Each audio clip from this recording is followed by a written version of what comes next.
Déjame preguntarte sobre Hamás y no sé qué tanto sigan los medios norteamericanos o europeos, Sí. donde la pregunta al inicio es, ¿condenas los ataques de Hamás a los israelíes?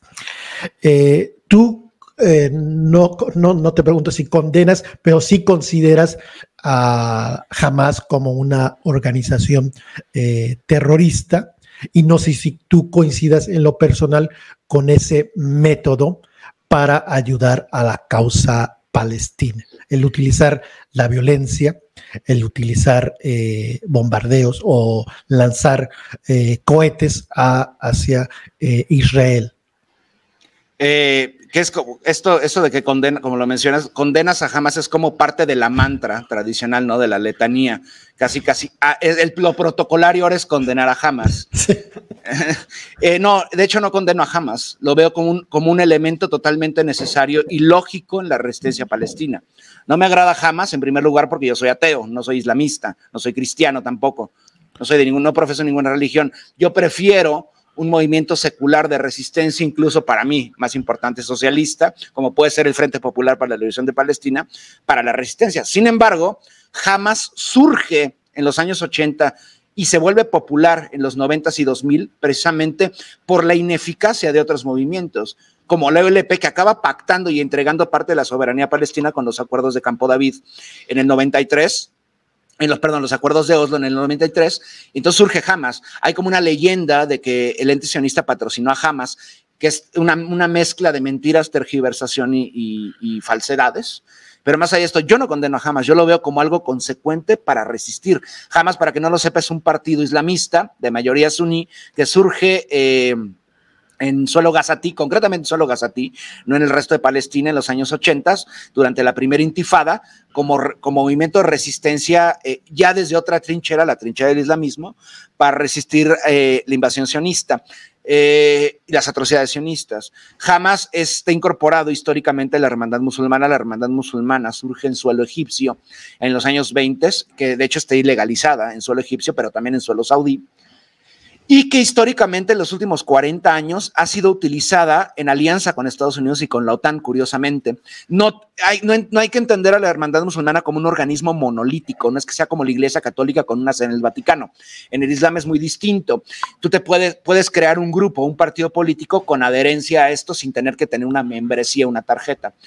Entonces, lo que va a ocurrir en los años 90 y la década del 2000 es que la Junta de Tel Aviv va a reconocer las contradicciones que hay entre Hamás en suelo gazatí y lo que ocurre en Cisjordania con Fatah. Ven que son dos polos muy distintos de resistencia, ¿no? Entonces lo que van a empezar a hacer es tratar de, en primer lugar, demonizar a Fatah y empezar a colocar a Hamás como una esperanza para Palestina. Ahora los llaman terroristas, pero antes a los terroristas los llamaban Fatah, y es cuando surge la leyenda urbana de que Hamás es un producto de la inteligencia sionista, cuando no es así. Como tal, lo que intentan es la premisa fundamental de toda potencia de invasión y ocupación, que es divide y vencerás, dividir y separar a los grupos palestinos ideológicamente para tratar de fracturar la resistencia palestina. Entonces, no, yo no lo considero un grupo terrorista, lo considero un grupo de plena resistencia y válida resistencia, legalizada, por cierto, por todos los protocolos y tratados internacionales ante un invasor y una ocupación como es el ente sionista, ¿no?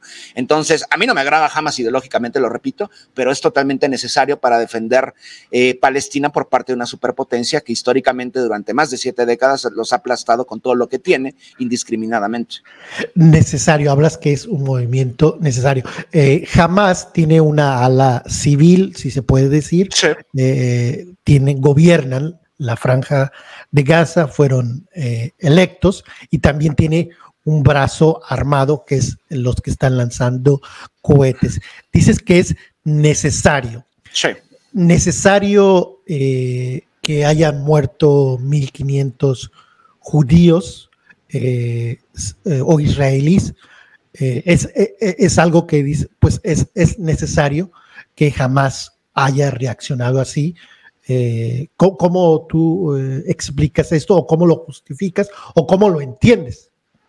En primer lugar, mencionar que lo que ocurre el 7 de octubre, y como creo que lo has estado viendo también en las últimas horas en los medios, La mayoría de las víctimas del 7 de octubre concretamente fueron, curiosamente, asesinados por las mismas Fuerzas Armadas que tenían la intención de protegerlos, que llegan, por cierto, tardíamente al escenario del norte de Gazatí. Y tenemos las escenas que han estado rolando en todas las redes sociales y en las plataformas de video de los famosos helicópteros Apache, ¿no? Ahora bien, jamás como tal se justifica el asesinato de civiles, no.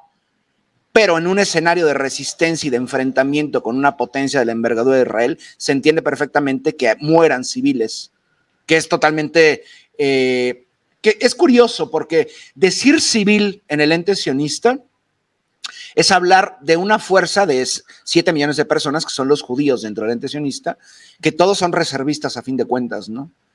Y curiosamente, de la lista de víctimas que ha liberado el gobierno sionista, más de la mitad, casi 3/4 partes, eran militares que estaban no nada más en la zona del concierto, creo que se llama Supernova el concierto, pero no recuerdo. También había diversos cuarteles en las cercanías, y ahí es donde va Gaza directamente, va a las cercanías de este concierto. Y curiosamente, no, por supuesto, nada justifica a los civiles, pero hay también que entender que esta población civil está ocupando territorio palestino. Entonces, por ende, el enfrentamiento siempre va a derivar en bajas civiles. Es curioso siempre que, y volvemos a la proporción de números, ¿no? Hamas, teniendo armamento realmente rústico, incluso estas alas Delta mostraron la operación que fue bastante espectacular para los estándares de la televisión moderna. Es curioso que siempre se menciona a las bajas sionistas y pocas veces se mencionan a las bajas palestinas. En este momento ya no, porque ya se rompió la narrativa y además porque es totalmente asimétrica, como ha sido este conflicto en los últimos 75 años, totalmente asimétrico. Porque lo repito, me preguntaste hace ratito, ¿lo consideras una guerra entre Palestina e Israel? No, lo considero una guerra de Israel en contra de Palestina, en contra de una mayoría civil. Y esto es histórico desde 1948, comenzando con la Nakba. En ese momento te das cuenta de qué tan diferentes son los proyectos, por ejemplo, el Nacional Mexicano o cualquier república en América Latina con respecto al ente sionista, que vivieron procesos independentistas en contra de una potencia colonial, ya sea el imperio colonial español, el imperio colonial portugués, incluso Francia en el Caribe con el caso haitiano, ¿no? Traslademos al contexto palestino. Realmente Israel nace a partir del apoyo multitudinario del imperio británico, pero también de Occidente, en contra de una población nativa, que es la población gazatí o de Cisjordania, la población palestina, ¿no? Y es el gran escenario. Estamos hablando de una legítima resistencia que, por supuesto, va a arrojar muertes de civiles entre comillas, frente a una población palestina que está resistiendo, a fin de cuentas, y va a seguir resistiendo. Por eso valido a Hamas. Más que validarlo, pienso que es un paso lógico y necesario. Cualquier manera de resistencia por parte del pueblo palestino para mí es legítima. ¿Ayuda Hamas con estos acontecimientos del 7 de octubre a la causa palestina? Sí, de maneras que igual no son tan visibles en este momento. En primer lugar, para regresar la visión global al contexto palestino. Que también hay que mencionar una cosa, y no nada más me refiero al contexto, digamos, global general, sino también al mundo araboparlante. Creo que hay una gran responsabilidad por parte de las petromonarquías del Golfo, Egipto, Jordania, Marruecos, Qatar, Sudán. Qatar, curiosamente, hasta cierto punto son los, ¿cómo mencionar? No puedo decir que sean aliados incondicionales de Palestina, pero son los que menos se han alejado de Palestina, ¿no? A diferencia de los Saud, a diferencia de los Al Nahyan, etcétera, etcétera. ¿Por qué? Qatar, curiosamente, es otro bastión de la hermandad musulmana. A diferencia de los Saud, que la hermandad musulmana está ilegalizada. ¿Por qué está ilegalizada? Porque el objetivo siempre de la hermandad musulmana es crear repúblicas islamistas. Y lo que hay en suelo saudí es todo menos una república. Por eso está ilegalizada. Por eso vino este cisma entre Daesh, entre ISIS o el Estado Islámico, que es una creación de Washington, las petromonarquías, Turquía y el ente sionista, con la hermandad musulmana. Por eso rompen en Siria. En primer lugar, porque Qatar lo sigue apoyando a la hermandad musulmana y por ende al-Nusra, que es Al-Qaeda a fin de cuentas, ¿no?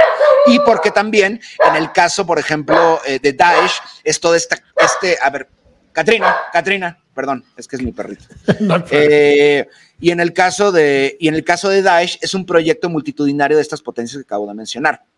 Ahora bien, esta gran traición fue determinante en el momento, en la coyuntura que vivimos en este momento.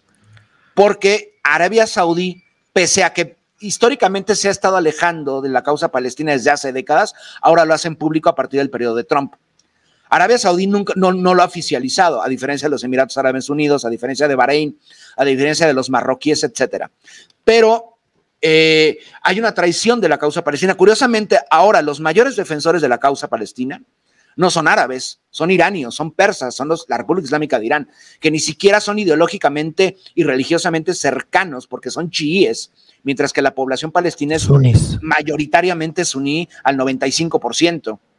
Entonces, en ese escenario, pues viene este levantamiento palestino que dices, es necesario y apoya realmente la visión, la resistencia palestina a las acciones de Hamas, sí, porque nuevamente visibiliza a Palestina, que todavía existe y todavía resiste.